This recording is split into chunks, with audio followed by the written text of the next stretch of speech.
Oke, sekarang kita lanjutkan yang keempat, yaitu tantangan dari Bani Hashim. Ya, ketabahan Nabi Muhammad atas pemboikotan yang dilakukan oleh Bani Hashim. Tahu nggak apa maksudnya dengan boikot? Boikot. Tahu nggak boikot itu artinya apa? Kayak sekarang nih, misalnya kita memboikot McD. Kita nggak beli McD lagi. Kita memboikot Coca-Cola misalnya. Ya, kita memboikot KFC. Tahu? Tahu nggak? Pemboikotan. Boikot itu artinya pengucilan, dikucilkan, dijauhi. Nah, pemboikotan itu artinya dijauhi. Nah, jadi kalau misalnya sekarang kita ada gerakan, ada seruan untuk memboikot produk-produk Israel, itu artinya apa? Artinya kita menjauhi produk-produk yang mendukung Israel. Ya, misalnya McD. McD itu dia mendukung Israel. Berarti kita harus memboikot McD. Nggak boleh makan di McD lagi. KFC juga. KFC itu mendukung Israel. Berarti kita nggak boleh makan lagi di KFC. Nah, misalnya seperti itu maksudnya boikot. Nah, begitu juga yang dialami oleh Nabi Muhammad. Nah, jadi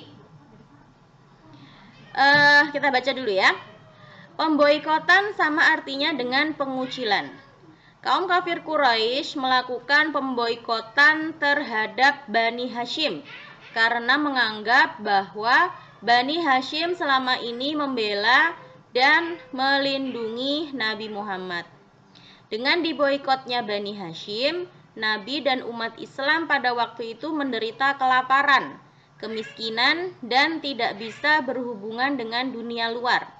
Akibatnya agama pun tidak bisa berkembang. Nah, jadi Nabi Muhammad itu kan berasal dari Bani Hashim. Ya, Bani Hashim itu nama keluarga. Nama keluarga di suku Quraisy tadi itu ada Bani-Bani ya. Salah satunya Bani Hashim, keluarga besarnya Nabi Muhammad. Nah, tugasnya Bani Hashim ini adalah menjaga Ka'bah, melayani para tamu-tamu Allah yang berkunjung ke Ka'bah. Salah satunya apa? Memberi minum orang yang datang. Ya, memberi air, memberi minum kepada orang-orang yang datang ke Ka'bah.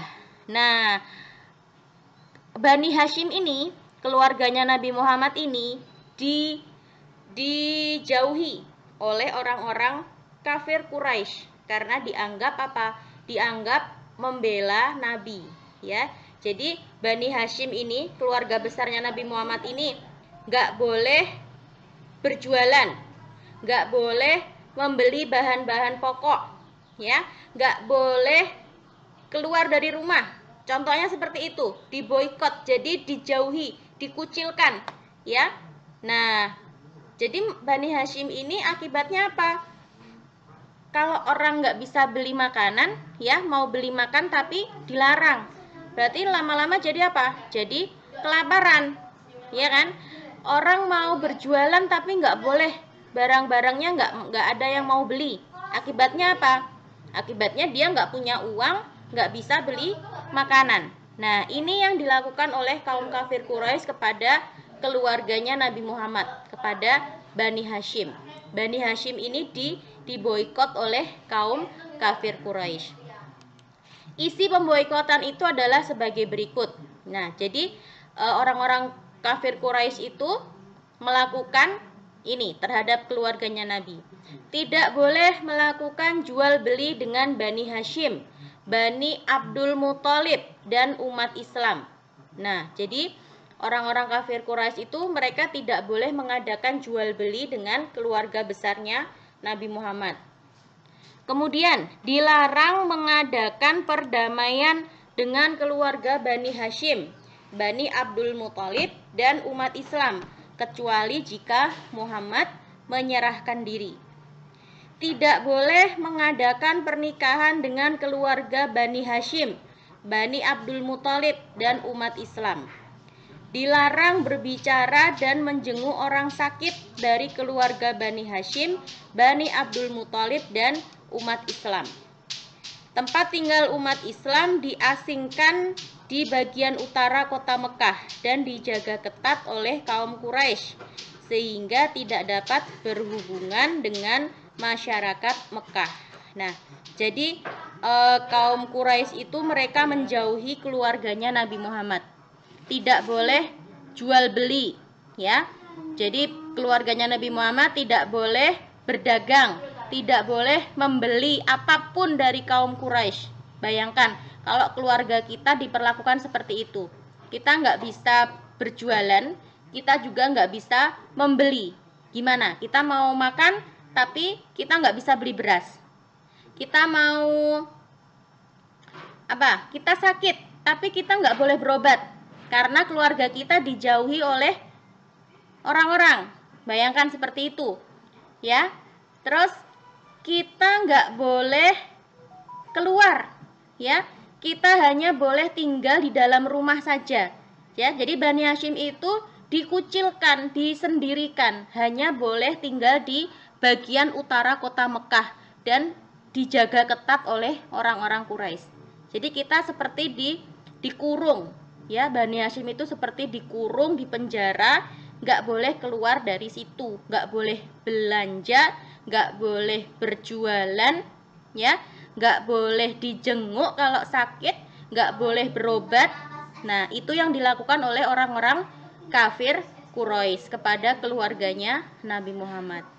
Itu ya, jahat nggak kira-kira orang Quraisy itu? Jahat ya? Jahat ya, kepada keluarganya Nabi Muhammad, orang kafir Quraisy itu jahat sekali ya.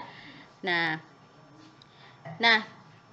papan pengumuman pemboikotan tadi ditempelkan di dinding Ka'bah.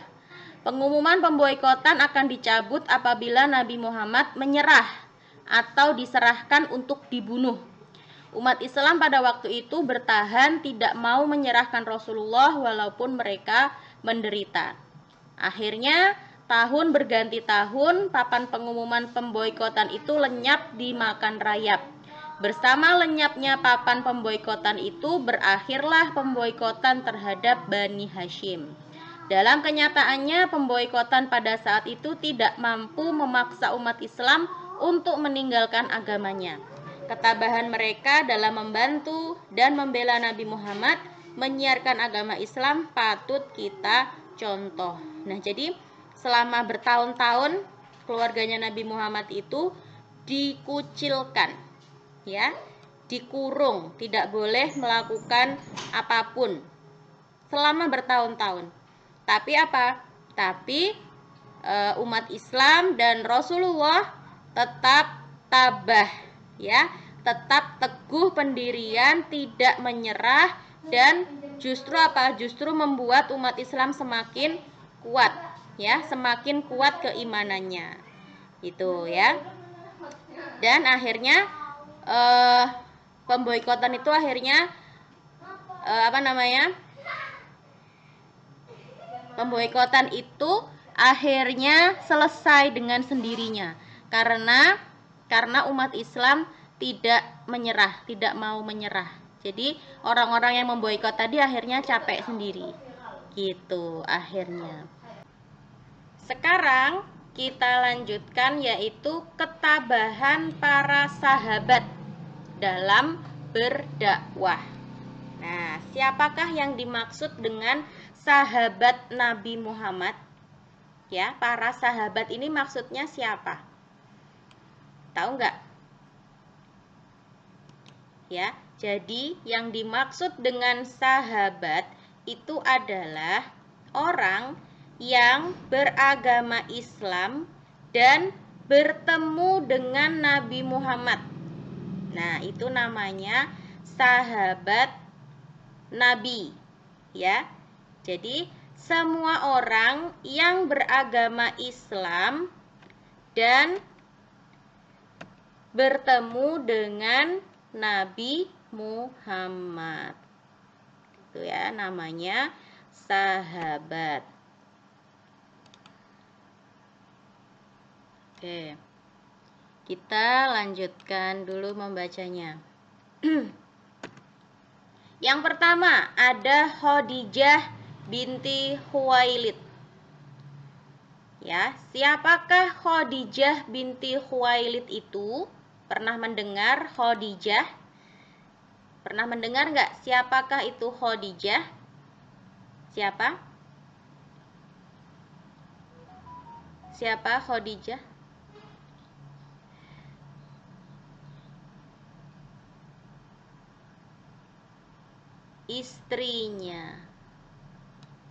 Istrinya Nabi Muhammad, ya, istrinya Rasulullah, ya. Beliau adalah istri Nabi Muhammad Shallallahu Alaihi Wasallam yang selalu mendukung dakwah beliau, ya. Khadijah itu adalah istrinya Rasulullah yang selalu mendukung dakwahnya Rasul. Khadijah selalu mendukung dakwah Nabi dengan harta benda, jiwa dan raga. Jadi Khadijah itu adalah wanita karir yang sangat kaya. Ya, Khadijah itu dulu sebelum menikah dengan Nabi Muhammad itu adalah seorang pengusaha yang sukses. Ya, masih ingat nggak ceritanya?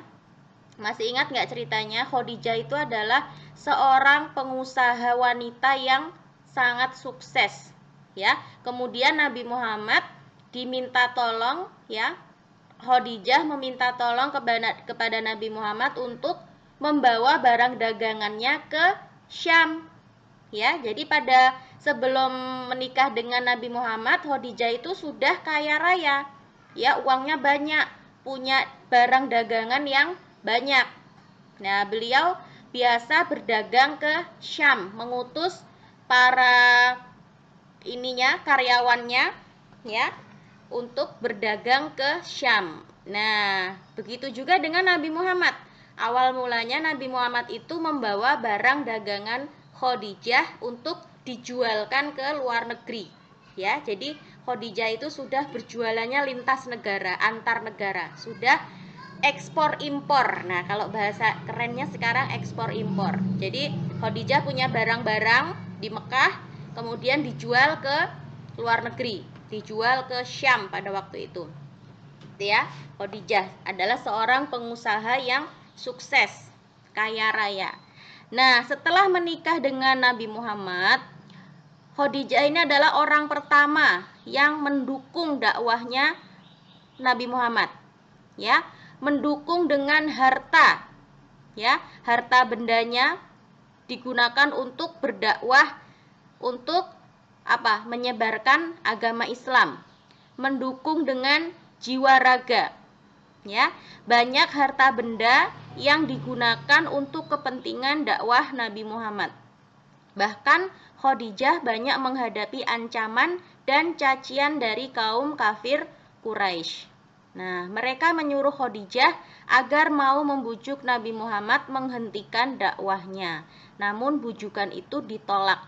Jadi yang mendapat ancaman dari orang kafir itu bukan hanya Nabi Muhammad, tapi semua keluarganya dan orang-orang terdekat Nabi Muhammad itu mendapat ancaman dan tekanan dari orang-orang kafir, termasuk istrinya Khadijah ini, ya. Khadijah mendapat ancaman, ya. Khadijah disuruh apa? Disuruh mempengaruhi suaminya Nabi Muhammad itu untuk berhenti berdakwah, ya, untuk berhenti menyebarkan agama Islam. Tapi Khadijah apa? Khadijah tidak takut, ya. Khadijah tidak takut, bahkan terus mendukung Nabi Muhammad. Semuanya didukung dengan harta yang dimilikinya, dengan jiwa raga. Ya, Khadijah adalah istri yang baik karena selalu mendukung dakwah suaminya. Itu yang pertama, Khadijah. Kemudian yang kedua, sahabatnya Nabi Muhammad yang paling dekat. Siapa namanya? Abu Bakar. Ya, Abu Bakar As-Siddiq. Ya, siapakah beliau? Abu Bakar adalah salah satu sahabat yang selalu mendampingi Nabi Muhammad dalam berdakwah. Bahkan sering pergi ke masjid bersama-sama untuk menunaikan ibadah sholat dan menyeru untuk memeluk agama Islam kepada kaum kafir. Ya, jadi Abu Bakar ini adalah salah satu sahabat yang paling dekat dengan Nabi Muhammad. Bahkan nanti di kemudian hari Abu Bakar ini menjadi apa? Menjadi mertuanya Nabi Muhammad, ya, karena Abu Bakar ini adalah ayahnya Aisyah. Ya, Aisyah siapa Aisyah? Siapakah Aisyah?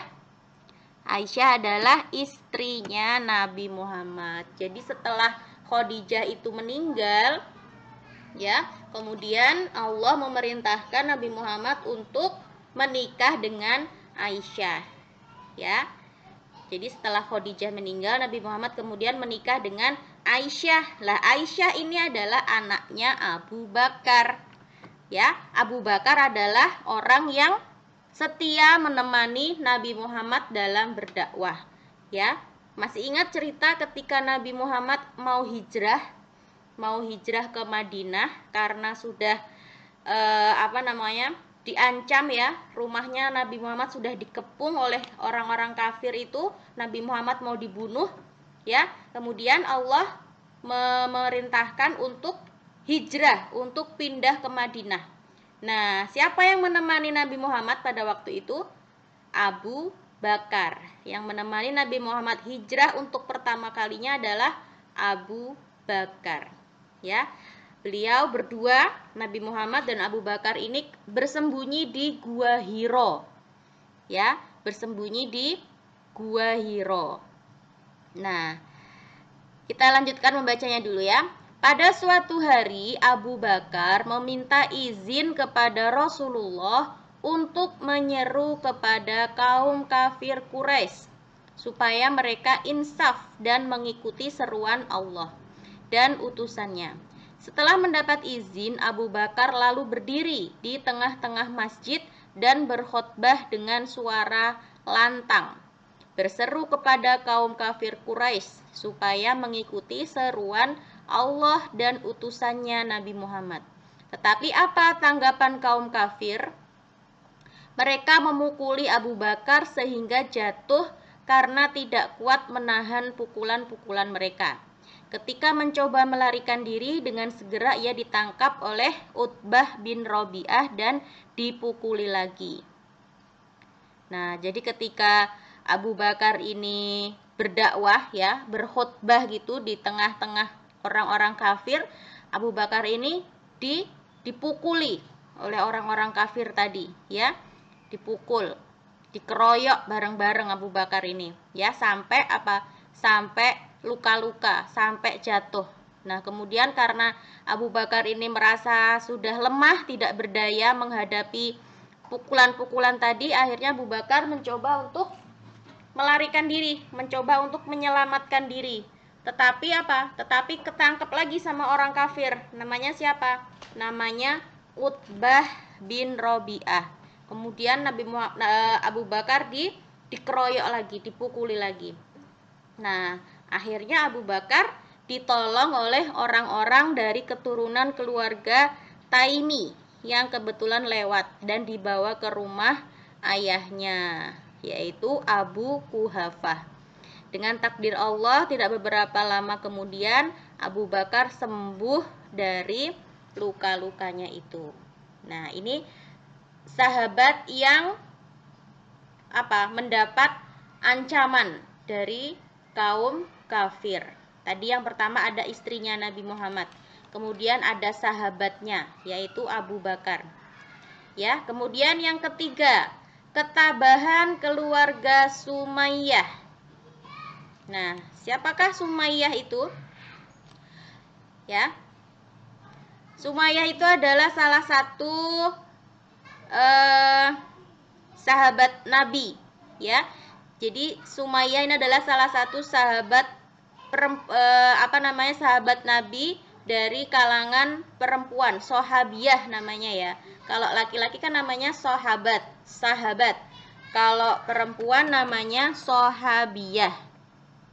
Ya, siapakah Sumayyah ini adalah istrinya Yasir.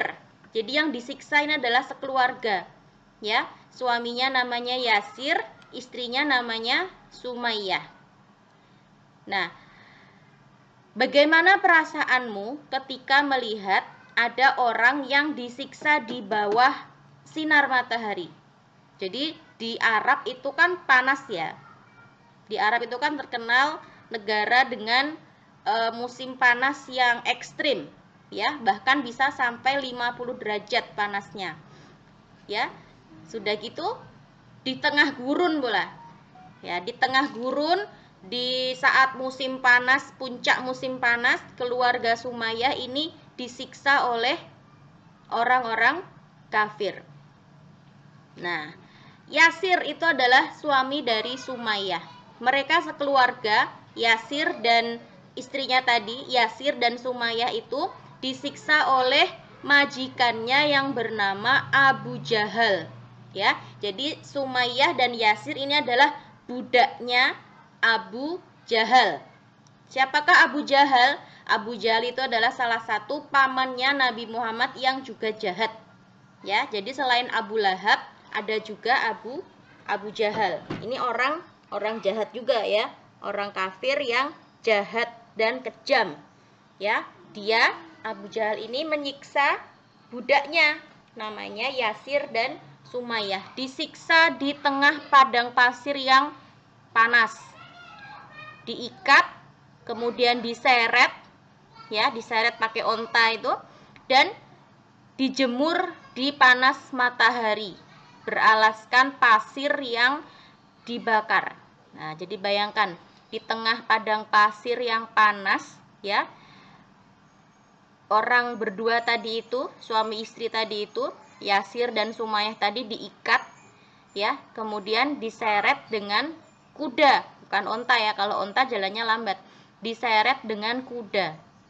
Bayangkan coba betapa jahatnya si Abu Jahal ini. Nah, ya. Kemudian yang keempat, ketabahan Arqam bin Abil Arqam. Siapakah dia? Arqam, masih ingat gak? Arqam ini adalah sahabat yang pertama kali masuk Islam, yang rumahnya dipakai Nabi untuk berdakwah secara diam-diam. Ya, masih ingat ya? Ketika Nabi Muhammad mendapatkan perintah untuk berdakwah, ini beliau berdakwah secara diam-diam di rumahnya Arqam. Nah, Arqam bin Abil Arqam adalah salah satu sahabat Nabi Muhammad yang kuat imannya dan pendiriannya. Ini dibuktikan dengan rumah tempat tinggalnya ini menjadi pusat dakwah Nabi Muhammad secara sembunyi-sembunyi. Melalui pusat dakwah di rumahnya bertambahlah pengikut dakwah Nabi Muhammad. Jadi Arqam ini merelakan rumahnya untuk dijadikan tempat Nabi Muhammad untuk berdakwah. Padahal kalau ketahuan sama orang-orang kafir, nyawanya bisa terancam. Iya nggak? Kalau ketahuan sama orang kafir, Arqam bisa dibunuh. Nah, tapi Arqam apa? Arqam tidak takut sama orang-orang kafir itu. Arqam menyediakan rumah tempat tinggalnya untuk digunakan Nabi Muhammad dalam berdakwah.